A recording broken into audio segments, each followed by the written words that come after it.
The Imperial Zaltharon fleet stretched across the void like a steel horizon.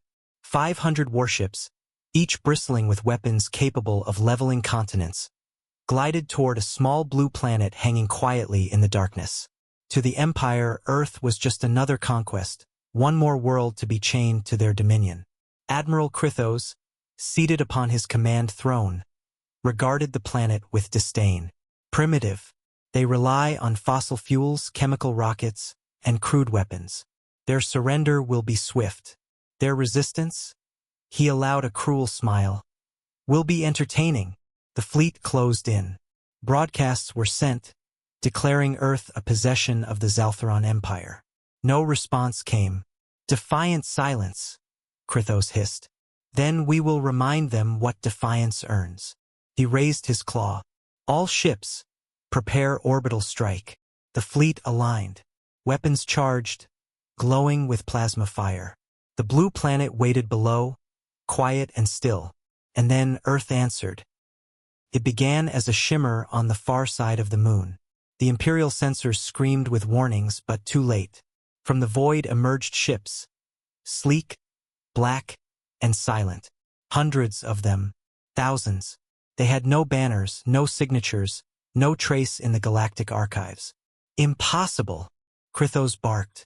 This world is primitive. Where did they? Before his words finished, the Terran defense fleet opened fire. Lances of light, faster than thought, tore through Imperial warships as if they were paper. Shields collapsed instantly. Armor vaporized. Entire cruisers disintegrated in the first volley. The Empire fired back desperately, unleashing plasma storms and missile swarms.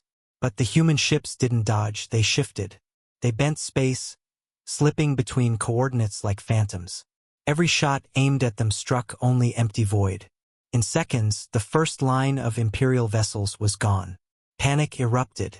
Krythos gripped his throne, mandibles trembling. What technology is this?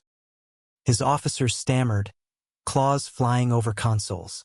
Admiral, they are bending spacetime itself. Weapons beyond Imperial science. They anticipated us. One by one, the Imperial fleet was unmade. Not defeated. Not routed. Erased.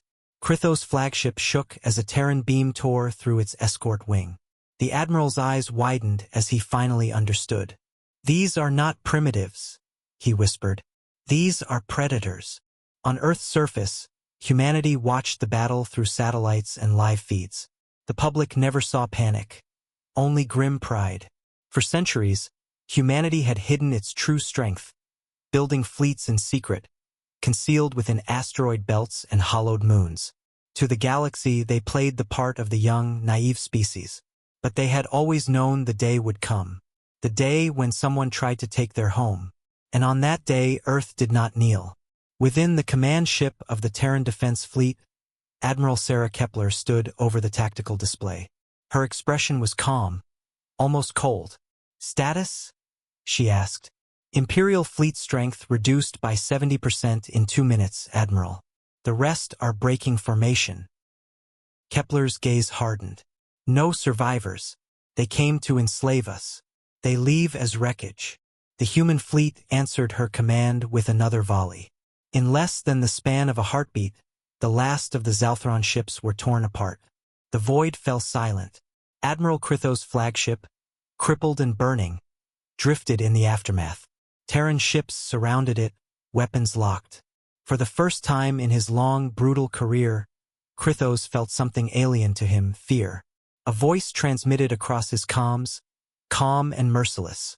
Admiral Kepler, you thought Earth was weak. You thought we were prey.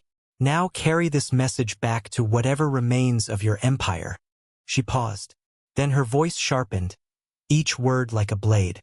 We are humanity. We do not bow. And if you come for us again, we will not just end your fleets. We will end your empires. Krythos bowed his head, despair consuming him. He had not led a conquest. He had led an execution. And across the stars, the legend began to spread. The day the Empire discovered the truth too late. Humanity was not to be conquered. Humanity was to be feared.